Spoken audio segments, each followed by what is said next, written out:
Last video में हमने देखा था यहाँ पे इनहांस फॉर लूप के बारे में। ओके, ये एक फॉर लूप है, इसी को हम एक फॉर ईच लूप भी कहते हैं जावा के अंदर।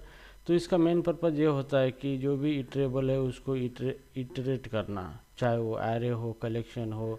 तो ये कोई इंडेक्स वगैरह जनरेट नहीं करता है, एक एक एलिमेंट लेता है और उसको क्या करता है, इटरेट कर देता है। ठीक है, तो ये थ्योरी में हमने अच्छी तरीके से इसको देखा है, तो आज हम इसका प्रैक्टिकल करके देखेंगे। ठीक है, तो जैसे कि मान लो मेरे पास एक एरे है, यहाँ पे एरे इसने इम्प्लीमेंट किया हुआ है इटरेटर और इटरेबल। ठीक है, तो जैसे कि मैं इंटीजर एरे में यहाँ पे लिखता हूँ, यहाँ पे ये है मेरा इंटीजर एरे। ठीक है, तो इंटीजर एरे जैसे कि नंबर्स मैंने दिए हैं यहाँ पे, और यहाँ पे मैं एरे लिटरल से एरे बनाना चाहता हूँ, जैसे 10 है, 20 है, 30 है, 40, 50, 60। ठीक है, तो मैंने यहाँ पे कितने 6 नंबर दिए हैं एरे के अंदर। तो ये है एरे लिटरल, इसी को कहा जाता है एरे लिटरल कहा जाता है।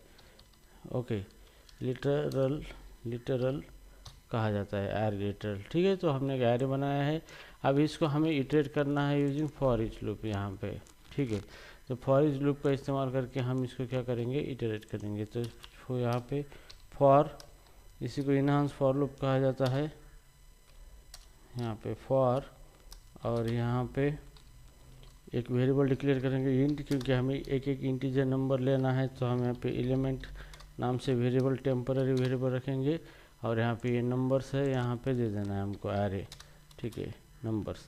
तो जैसे हमने दे दिया तो ये क्या करेगा, एक एक नंबर एलिमेंट के अंदर आएगा, और हम यहाँ पे प्रिंट करेंगे सिस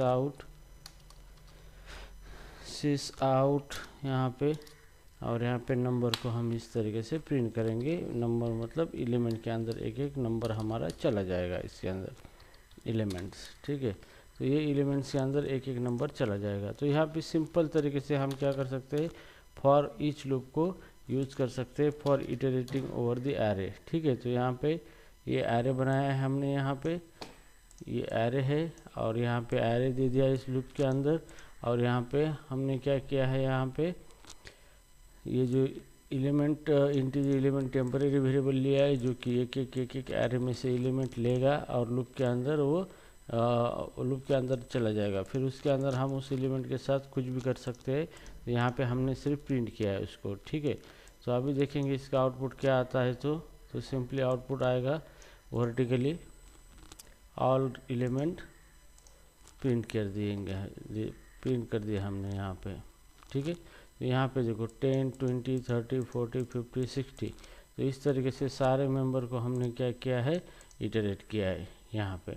ओके, तो इस तरीके से आप क्या कर सकते हो, इटरेट करने के लिए आप यहाँ पे फॉर ईच या फिर इनहांस फॉर लूप कहा जाता है इसको, इसका आप क्या कर सकते हो, इस्तेमाल कर सकते हो बेस्ट तरीके से।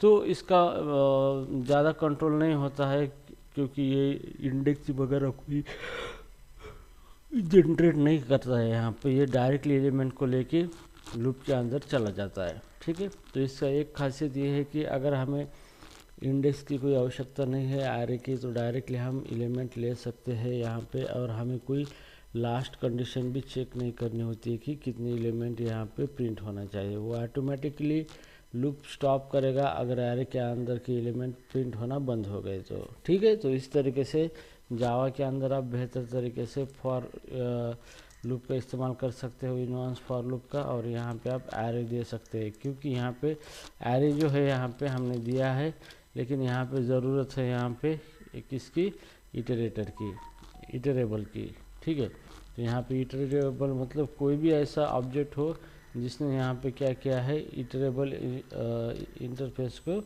इम्प्लीमेंट किया है। ठीक है, यहाँ पे तो हम अगले लेक्चर में भी देखेंगे कि किस तरह से हम खुद हमारा इटरेबल ऑब्जेक्ट यहाँ पे किस तरीके से बना सकते हैं यहाँ पे।